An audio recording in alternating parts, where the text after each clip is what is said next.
नमस्कार, historical fact जेके में आपका हार्दिक स्वागत है दर्शकों। मैं गुरविंदर कौर आपको इस वक्त लेकर आई हूं मशीन दुमाना में।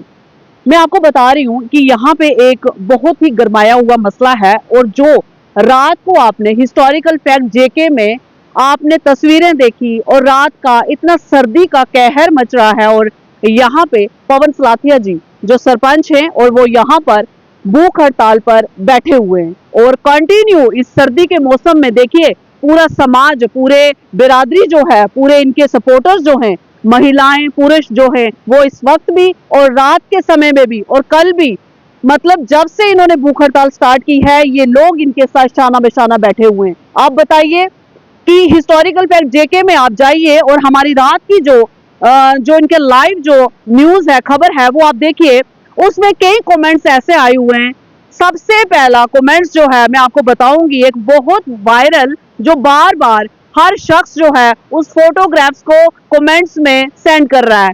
उस फोटोग्राफ्स के बारे में मैं पवन जी से जानना चाहूंगी। पवन जी, एमएलए श्यामलाल शर्मा जी के साथ जो मुद्दा हुआ, जिनको हाथापाई की गई या जिनके साथ बर्बरता की गई, वो पूरी बात ये पवन सलाथिया जी बताएंगे, इनके सहयोगी भी बताएंगे।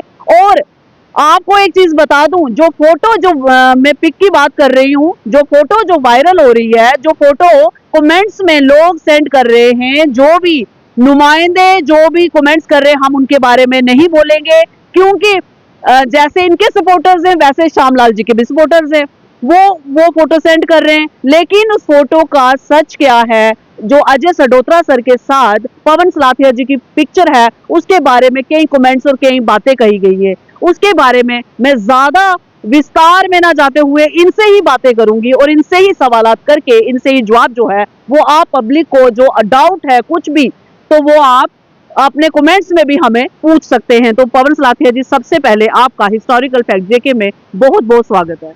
आपका बहुत बहुत धन्यवाद जी, रात के समय आपने हिस्टोरिकल फैक्ट जेके में अपने लाइव तस्वीरों के जरिए अपनी जो इस वक्त आपकी जो हालात है, जो आप भूख हड़ताल पे बैठे हैं, ऐसे कोई शौकिया तौर से भूख हड़ताल पे इसने सर्दी के कहर में नहीं निकलता। आप बताइए कि इस वक्त जो आपके मानसिक जो इस टाइम स्थिति चल रही है वो क्या है और आपके साथ क्या क्या ज्यादती हुई है? मैम, ऐसा है कि मेरा ये पंचायत घर बिल्कुल बगल में है, सामने पंचायत घर में एक प्रोग्राम था हार्टिकल्चर वालों का।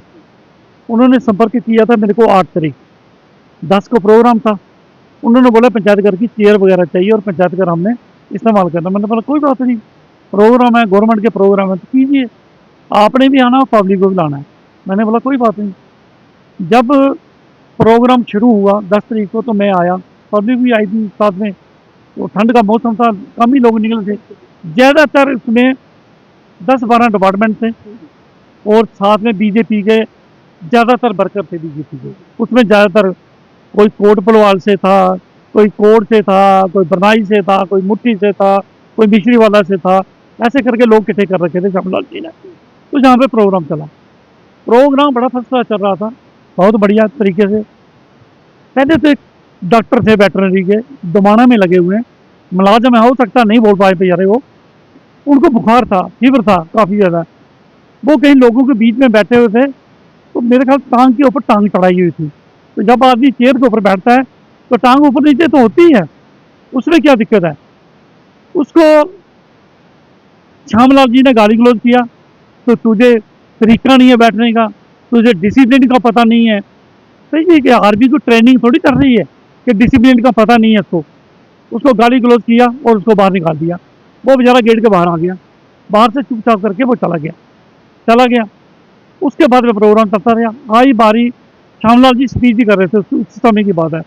लास्ट में जब उन्होंने ख़त्म करने के बाद वोट ऑफ थैंक्स होना था, तो मौके का चाहे पंचायतें डिजॉल्व हैं, काम तो मैं देख रहा हूँ ना, पब्लिक मेरे पास ही आती है। बच्चे कैरेक्टर सर्टिफिकेट साइन करवाने, स्टैंप लगवानी होती है, मेरे पास ही आते हैं। जो भी काम करना होता है मैंने ही करना होता है। डिपार्टमेंट में जाना हो तो पब्लिक मेरे पास ही आती है, मैंने ही जाना होता है। तो मैंने उस चीज़ का विरोध किया। मैंने विरोध श्यामलाल जी के नहीं बोला, मैंने बोला हार्टिकल्चर वालों को कि भाई साहब, आपने अगर मुझे बुलाया था तो वोट ऑफ थैंक्स मेरे से क्यों नहीं करवाया? जिसको मैंने हराया हुआ सरपंच के, उससे क्यों करवाया? बस इतनी सी बात हुई है। श्यामलाल जी थोड़ा सा पीछे थे, जब उन्होंने बात सुनी बड़े गुस्से से वापस आए और मुझे गाली देना शुरू कर दी। मैंने बोला एमएलए साहब गाली मत निकालिए, बात करनी है तो ढंग से कीजिए, मुझे गाली मत निकालिए प्लीज़। श्यामलाल जी नहीं माने, बहस मुहावरा चलता रहा। इतने में उनके साथ 3 लड़के थे, वो निकले तो वो मुझे मारने लगे। जब वो लड़के तीनों मुझे मारने पड़ गए, बीच में पब्लिक कूदी। जब पब्लिक कूदी तो पब्लिक ने मुझे बच बचाव जो करना था उन्होंने किया। करने के बाद में मैं जाता हूँ पंचायत घर की तरफ, तो मैं अपने दफ्तर की तरफ जा रहा था, तो श्यामलाल जी ने जोर से पीएसओ को बोला, इसको हरामजादे को उठा के बाहर फेंक दो। वो दोनों आए, मुझे पकड़ा और घसीट के बाहर आके फेंक दिया गेट के बाहर। बहुत निंदनीय वाकया है जो आप सुना रहे हैं। सुनने में ही बड़ा अजीब सा लग रहा है, लेकिन मैं पवन जी आपको इंटरप्ट करूंगी बीच में, क्योंकि मेरा सवाल जो है वो ये है कि जो एक पिक अजय सडोत्रा जी के साथ आपकी जो कमेंट्स में बार बार सेंड कर रहे हैं, और वो कौन लोग हैं, वो कैसे हैं, उनकी मानसिकता क्या है, वो हम नहीं कह सकते, लेकिन उस फोटो का जो सच है वो आप लोगों के सामने जरूर रखिए। मैं बता, पहले तो मैं फोटो के बारे में बताऊंगा, फिर मैं आपको बताऊंगा कि वो लोग हैं कौन है। फोटो जो थी मेरी, ये सामने मिडिल स्कूल है, इसमें मैं बोर्ड डालने आया था। जैसे मैंने बोर्ड डाला तो बाहर अजय सडोत्रा जी गेट पे खड़े थे, उनके साथ उनके वर्कर वगैरह भी थे। अब गांव के लोग हैं, सडोत्रा साहब भी मेरे जान पहचान के हैं, उन्होंने मुझे बुलाया, सरपंच साहब एक मिनट आओ ना मेरे पास। तो मैं उनके पास खड़ा हुआ। जैसे मैं खड़ा हुआ, किसी ने फोटो खींची, वो फोटो अपने पास रख ली। इतनी सी बात है। मैं कट्टर बीजेपी का बंदा हूँ, जब से मैं पेंशन आया हूँ। 2006 में मैंने रिटायरमेंट ली थी, मुझे गोलियां लगी हुई हैं, रिटायरमेंट ली थी। रिटायरमेंट के बाद मुझे मेडिकल बोर्ड आउट किया गया था। रिटायरमेंट के बाद मैंने बीजेपी ज्वाइन की थी, और मेरी जो दिली आत्मा थी, मैं बेसिकली अटल बिहारी वाजपेयी जब प्रधानमंत्री थे तो मैं बहुत ही ज़्यादा लाइक करता था उनके विचारों को। तो मेरी जो विचार थे मेरे बीजेपी की तरफ बढ़े, तो मैंने बीजेपी ज्वाइन कर ली। जब मैंने बीजेपी ज्वाइन की तो बीजेपी ज्वाइन करने के बाद में मुझे अलग अलग ओहदों पे रखा गया। मैं यहाँ का क्षति केंद्र इंचार्ज भी बना, मैंने बूथ प्रेसिडेंट भी अपने 2 बनाए, मैं डिस्ट्रिक्ट 2014 में डिस्ट्रिक्ट जनरल सेक्रेटरी रहा। उसके बाद मैं किसान मोर्चे का मैं स्टेट का वाइस प्रेसिडेंट भी रहा। ऐसे करके मैंने अपना सफ़र जो है तय किया। तय करने के बाद अब ये मुझे जो इल्ज़ाम लगाने वाले अजय सडोत्रा के बार बार जो फोटो डाल रहे हैं, मैं वो जो लोग हैं मैं आपको बताता हूँ वो कौन लोग हैं। एक को मैंने पेंच हराया हुआ है, मैंने पेंच हराया था उसको। पेंच के बाद मैंने सरपंच, जो दूसरा है शमशेर सिंह, उसको मैंने सरपंच हराया हुआ है। पेंच जो सरपंच जो है उनके पेट में दर्द हो रहा है, उनको वो ही याद आ रही है कि इसने हराया हुआ है, हमें हराया हुआ है। मैम मुझे आप ये बताइए, अगर मैं पेंच से सरपंच बना, अगर मैं गंदा होता तो ये पब्लिक मुझे वोट देती, मुझे सरपंच बनाती? पेंच से सरपंच में कैसे बना? एक सवाल और है, बीच में कई कमेंट्स ऐसे आए हुए हैं कि आप एक्स सरपंच हैं, वो उसका सच क्या है? उसका सच यही है मैम कि देखो, अभी तक जब ये असेंबली चलती है, पंचायत जब असेंबली डिसॉल्व होती है, डिसॉल्व होने के बाद में क्या इलेक्शन होती है। इलेक्शन के बाद में चीफ मिनिस्टर चुना जाता है। जब चीफ मिनिस्टर चुना जाता है तो वो उनसे चार्ज लेता है, फिर उनको बोला जाता है जो चीफ मिनिस्टर हैं, तब तक तो चार्ज उनके पास ही रहता है। लेकिन मैं ये बोल रहा हूँ कि जब तक सरपंची इलेक्शन नहीं होती, तब तक नया सरपंच बन के नहीं आता, तो तब तक तो सरपंच मुझे ही दुनिया बोलेगी ना। काम करवाने के लिए पब्लिक मेरे पास ही आएगी ना, ना कि एक्स के पास। अभी भी आपका स्टैम्प जो है वैलिड है? बिल्कुल वैलिड है मैम।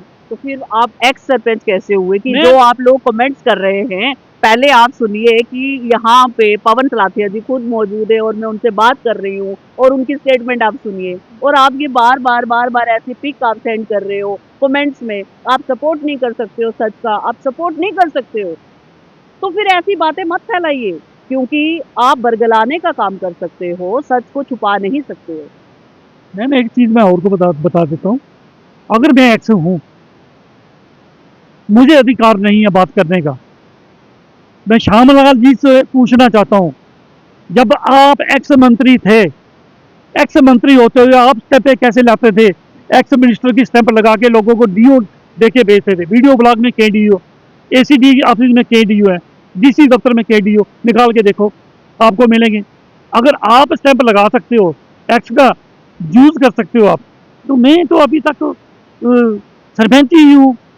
चाहे एक्स लग गया मेरे साथ में, देख तो मैं रहा, बच्चे मेरे पास आते हैं करेक्टर सर्टिफिकेट बनाने, कोई डोगरा सर्टिफिकेट बनाना, किसी ने कास्ट का बनाना, मेरे पास ही आते हैं। स्टैंप तो मेरी लगती है, ना कि श्यामलाल की लगती है।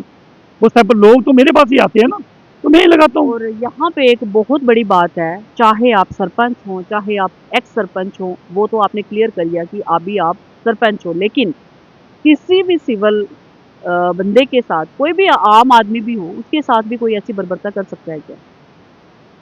नहीं कर सकता। मैं यही बोलना चाहता हूँ आपके माध्यम से, एक चीज क्लियर और करना चाहता हूँ। उसके साथ में जो जो जिसको मैंने पैंच हराया हुआ, वो जमीन का कब्जा करने वाला था अपने चाचा का, सगे चाचा का। चाचा की 3 बहुएं विधवा हो चुकी हैं, उसके चाचा की 3 बहुएं विधवा हो चुकी हैं। उस बंदे ने अपनी जमीन पूरी बिक्री कर दी है। अब उसको चाचे की जमीन, क्योंकि गरीब है वो, उसको नजर आ रही है चाचे की जमीन। वो चाचे की जमीन वो हड़प करना चाहता था, ये सभी को पता है। ये जो लोग जो स्टेटमेंट दे रहे हैं ना, मुझे तो बहुत ही दुख भी हो रहा है। मैं क्या बोलूँ इनके बारे में। अगर ये लोगो नहीं होगा, तो क्या हम इनकी बात जो है वो पब्लिक के सामने नहीं रख सकते? क्योंकि आज टेक्नोलॉजी इतनी ज़्यादा है कि ये लोगों के बगैर भी, इस माइक के बगैर भी इनकी आवाज़ जो है वो आम पब्लिक तक पहुंच सकती है। तो मुझे ये बताइए, किसी टैग की ज़रूरत होती है? किसी बात को रखने के लिए किसी लोगों की ज़रूरत पड़ती है, या किसी बंदे की डेजिग्नेशन की ज़रूरत पड़ती है? और किसी की इज्जत उछालने के लिए क्या एक वो ज़रूरी है कि उसके साथ डेजिग्नेशन लगी हो, तो आप उसकी इज्जत नहीं उछालोगे? अगर उसकी डेजिग्नेशन साथ नहीं लगी, तो क्या आप आम पब्लिक को जीने नहीं दोगे? कई सवाल जो हैं वो हिस्टोरिकल फैक्ट जेके के खिलाफ भी उठेंगे, क्योंकि हम लोग सच सामने ला रहे हैं। एक चीज और बता और मैं चाहती हूँ कि सच सामने आए। जी सलाते। मैं जो बोलूँगा सच बोलूँगा। एक आपको जरा सा भी नहीं मिल सकता झूठ, हकीकत बताऊंगा। एक इन्होंने और व्यू चलाया मेरे, ये फौज में नहीं है, ये बीएसएफ में था, ये ड्राइवर था। मुझे बताओ, जब आदमी फोर्स में, बेल्ट फोर्स में जाता है तो गाड़ी भी चला लेता, कांस्टेबल बंदूक भी पकड़ता है, वो लड़ाई भी लड़ता है। अगर मुझे 5 गोलियां लगी हैं तो मैं मिलिटेंट एक्शन के साथ मुठभेड़ में मैं घायल हुआ ना। जो बंदा बोल रहा है, पेंच जो बोल रहा है कि इसको गोलियां भागते हुए लगी हैं, इसको पहले ये पूछा जाए कि तू उसके साथ में खड़ा था जब मुझे कश्मीर में गोलियां लगी थी? क्या तू मेरे साथ में बैठा हुआ था? तू कैसे जान सकता है कि इसको भागते हुए गोलियां लगी है, जैसे ने दिलेरी से मुकाबला करते हुए गोलियां खाई हैं? क्या जान सकता है? मैं आम पब्लिक से यही कहूंगी, किसी के अस्तित्व पर अगर उंगली उठेगी तो देखिए रोष कितना है। और वही रोष जो है इस सर्दी के मौसम में भूख हड़ताल पर रात भर और दिन भर बैठने को मजबूर करता है। वो अस्तित्व की लड़ाई है, ये अस्तित्व की लड़ाई है। और मैं जानना चाहूंगी यहाँ इनके साथ ही नजदीक में इनके जो सहयोगी हैं। एक चीज और मैं जी बताना जी चाहता जी हूँ। जी। इसमें मैं क्लियर कर रहा हूँ, वो जो टीम बैठी हुई है ना, वो कांग्रेस की ए टीम है। वो टीम पूरे कांग्रेसी लोग हैं, वो श्यामलाल ने जो बीजेपी में लाए हैं। और श्यामलाल जी एक अपना ग्रुप तैयार करना चाहते हैं, कांग्रेसी एक ग्रुप तैयार करना चाहते हैं जो बीजेपी का पुराना वर्कर है, उसको कैसे खत्म किया जाए, वो उनको खत्म करना चाहते हैं। तब ये छोटे छोटे पॉइंट ढूंढ रहे हैं। मैं एक चीज और बताता हूँ, ये मेरे नायब सरपंच है पुराने, जो मेरी फोटो बार बार वायरल कर रहे हैं, ये भी बीच में खड़े हैं। इनको पूछो, मैं वोट डाल के आ रहा था तो मुझे सोता साहब ने बोला, 1 मिनट सरपंच साहब रुको ना, हमारे पास भी खड़े हो ना। तो मैं खड़ा हो गया, हेलो हाय हुआ, तो मेरा फोटो ले लिया। मैं ये पूछना चाहता हूँ, ये रात को पार्टियां करते हैं किट्ठे बैठ के, सभी हर एक पार्टी के किट्ठे हो जाते हैं। अगर एक आम आदमी किसी एक्स एमएलए या एक्स मंत्री के पास खड़ा हो गया तो वो गुनाह हो गया। इसमें इन्वॉल्व है राजपूत सभा, युवा राजपूत सभा, जिन्होंने मेरी सपोर्ट की थी, मुझे आगे लेके गए, प्रेस वार्ता की है, उन लोगों ने मेरी मदद की है। तो ये वार्ता जो है, जब तक श्यामलाल जी, जो उन्होंने गुंडे पाले हुए हैं, जो मुझे मारने पड़े थे, जब तक वो लड़के रेस्ट नहीं होते और श्यामलाल जी पब्लिकली मेरी पंचायत के अंदर आके पब्लिक के सामने माफ़ी नहीं मांगते, तब तक मेरी ये भूख हड़ताल जारी रहेगी। चाहे मैं मरूं, चाहे मैं जीऊं, लेकिन मैं कंटिन्यू रखूंगा, दिन रात इधर ही रहूंगा, ना पीऊंगा पानी, ना अन्न को ग्रहण करूंगा।